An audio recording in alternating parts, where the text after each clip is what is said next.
puppy. Come do the intro with me. Come here. Come here. Come here. Come here. Do the intro together.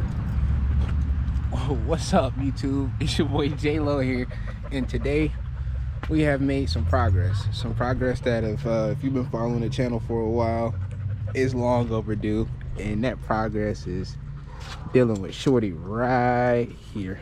After almost 3 years, I finally figured out what's wrong with it. It should not have taken me that long. Of course, a lot has changed in 3 years. Living situations, I've been through a lot in 3 years. So now that we have the time to focus on it, we're focused on it now. So let's get into what's actually wrong with this vehicle.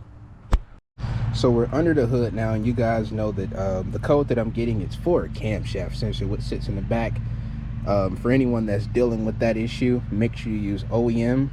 The earlier versions of the DE motor, they have 2. The Rev Up Edition has 4, and I think the HR may also have 4. But when you replace those sensors, make sure you use OEM sensors, Nissan sensors. I think Hitachi makes them, so Hitachi technically works, but nevertheless, go through Nissan and get your sensors. It'll save you a headache in the long run, but that's not what the issue is. I replaced all of those. I replaced the crank sensor that's on the bottom as well, still no fix.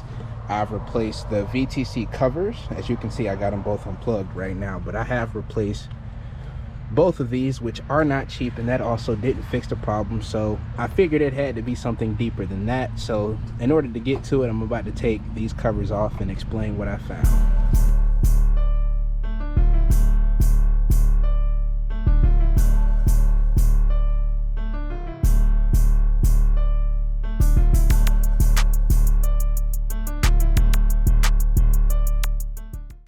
Side note too, these engines are very expensive. For this alone, I think I paid something like $300 just for this magnet retarded cover plate. So if you're looking at getting a VQ, especially the Rev Up, keep that into consideration.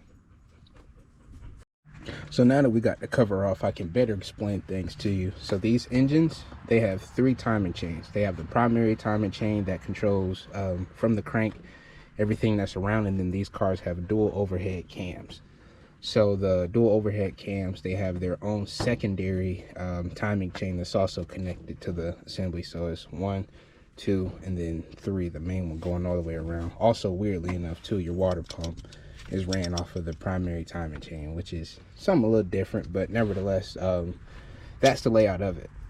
Something about timing chains that you should know: timing chains should have little to no slack at all. They should be very tense. I don't know if you could see right here, this has the tiniest amount of play, nothing that's like super concerning, but if you can see, if the camera will pick up,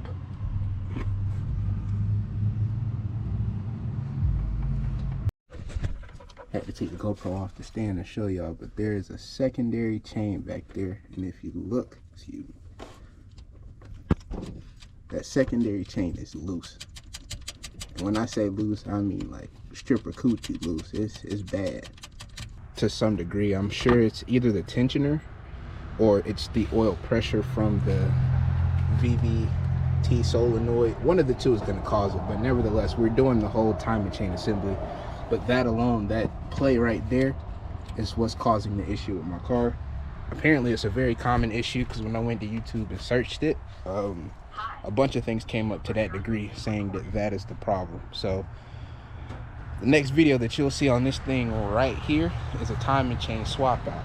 And it's been 3 years, almost 3 years, 2 or 3 years, but you know, we finally figured out. Now it's just a matter of tackling it and knocking it out. I think my method of attack for this is probably to take the entire front clip off the vehicle, headlights, front bumper, subframe and everything, to just have the engine exposed, so that way I don't have to, you know, take the engine out. I'll also probably, while I'm at it, take the valve covers out, because another important thing with these, when you do the timing chain, you have to have cylinder number 1 top dead center in order for everything to line back up when you place everything back on. So a little bit of a tedious process, but nevertheless, it's something that I'm not scared of.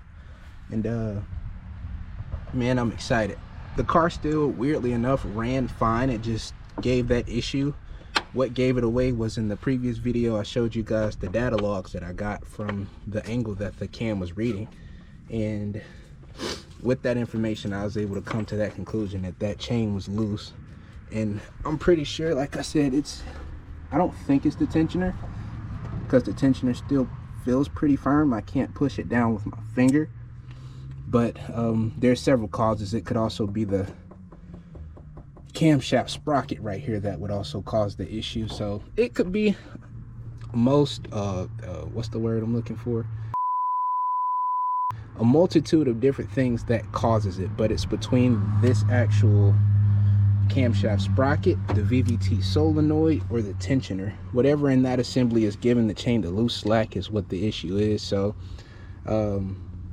now we know what it is. Now we just got to tackle it. I currently am saving up right now for the timing chain kit. I want to go OEM with it. I don't want to cheap out on something to that degree, because, you know, you get what you pay for as far as parts. So I'm going to try to get an OEM, or at least Z1 Motorsports, which is technically still considered OEM. Going to go through them and get the whole timing chain kit to redo the entire thing, and hopefully that should fix our problem. Also too, since the last time y'all seen him, my boy got a battery in it, got the hoses replaced. There is a leak in the radiator, so we'll deal with that accordingly, but nevertheless, y'all did see it run. The next major thing is what? Lights and stuff, whatever, to make sure that we can get it on the road and driving. Yeah, right? Then I'll be on y'all ass, so don't worry about it. 383 stroker, 454, I don't know yet. I think something big. Y'all hear me coming.